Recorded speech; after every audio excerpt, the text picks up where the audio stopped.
નમસ્કાર, star India TV ન્યૂઝમાં આપનું હાર્દિક સ્વાગત છે। આપ જોઈ રહ્યા છો સ્ટાર ઇન્ડિયા ટીવી ન્યૂઝ, સત્યની વાતે સત્યની સાથે। સુરત જિલ્લાના ગોલાગામ પ્રાથમિક શાળામાં આજ રોજ 100 બાળકોને પ્રીતિ ભોજન અને શાળામાં સ્કૂલ કીટનું વિતરણ કરાયું, જે ગૌતમ લબ્ધી પરિવારના અભય શાહ અને તેમની ટીમનું ગોલાગામ દ્વારા પુષ્પગુચ્છથી સ્વાગત કરવામાં આવ્યું અને એમના દ્વારા ગોલાગામ પ્રાથમિક શાળા, આદિ પ્રાથમિક શાળા અને મોરથાન પ્રાથમિક શાળાના 1 થી 5 ધોરણના 100 નાના ફૂલકાઓને સમગ્ર વર્ષ દરમિયાન અભ્યાસમાં જરૂરી તમામ શૈક્ષણિક કીટ વિતરણ કરવામાં આવી। સાથે જ બાળકો સહિત વાલીઓ અને ગ્રામજનોને પ્રીતિ ભોજન કરાવવામાં આવ્યું।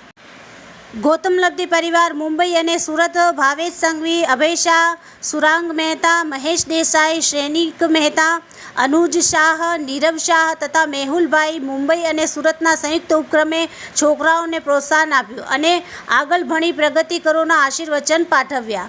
આ કાર્યક્રમમાં દત્તુભાઈ, જયેશભાઈ અને જયંતિભાઈ સહિતનાઓએ હાજર રહીને દાતાશ્રીઓનો આભાર વ્યક્ત કર્યો, જે બદલ ગોલાગામ વતી દત્તુભાઈ ભટ્ટ, સ્કૂલના પ્રિન્સિપલ સુરેશભાઈ પટેલ એમનું દિલથી અભિવાદન કર્યું હતું। Star India TV news Olpad reporter Harikrishna Bhatt, જિલ્લા સુરત।